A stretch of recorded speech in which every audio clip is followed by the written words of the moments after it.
Hi, welcome to another Tips for Landlords and Property Managers video, sponsored by fastevict.com Law Group. Today, we'll go over landlord versus tenant disputes and tips on how to avoid them. The contents of this video are not to be considered legal advice. Contact us for more information. No matter how much you study and prepare prior to becoming a landlord, you are eventually bound to get into some sort of landlord-tenant dispute. They're quite common in the industry, but it doesn't mean they all end up in small claims court.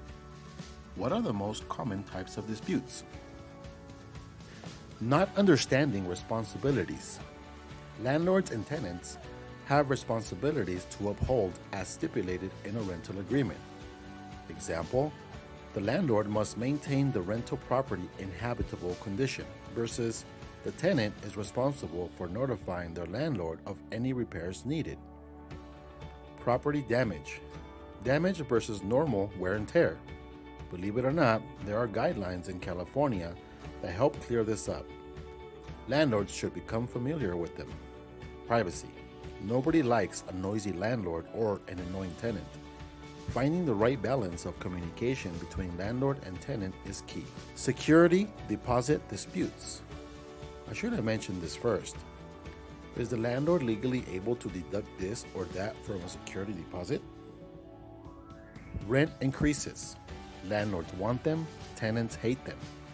Getting your tenant to understand how they work and why they're important is key. So how do you avoid them in the first place? The first place to start is your rental agreement. It's important that you, the landlord, and the tenant completely understand every clause. The rental agreement should be firm but fair. Next, the landlord should understand their responsibilities.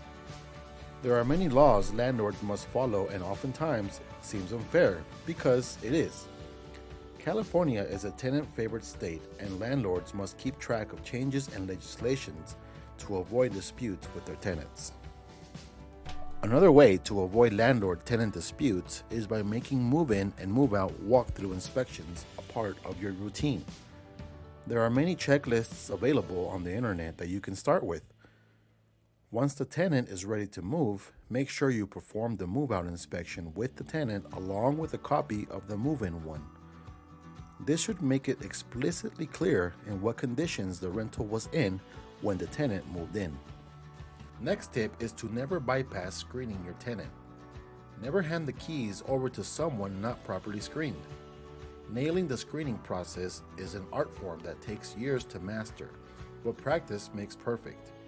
You want to make sure you know exactly who you're renting to. If you've tried your best to avoid landlord-tenant disputes and find yourself in a heated argument with your tenant, the first thing you should do is to ask your tenant to take a day to cool off. Next, try to arrange a sit-down meeting to discuss the issues openly and honestly. If there is a way to reach a mutual agreement, great. If not, then hiring an arbitrator or a mediator can yield positive results as well. Finally, here are some additional tips that can help you and your tenant into a long-lasting, healthy professional relationship. Be professional. You don't have to be best friends. As long as you and your tenant can agree on the items on your rental agreement, you're halfway home. Take care of maintenance requests quickly. Don't forget to provide your tenant with a 24-hour request to enter the dwelling, to make repairs, or to assess the requests. Be extra good to good tenants. Provide feedback or even go as far as rewarding good tenants who constantly pay their rent on time. Be flexible. If your tenant makes a reasonable request, give them the green light. A good example would be to let them paint one of the living room walls. These small gestures go a long way. What's the worst dispute you've encountered with a tenant? Let us know about it in the comments. Thanks for watching.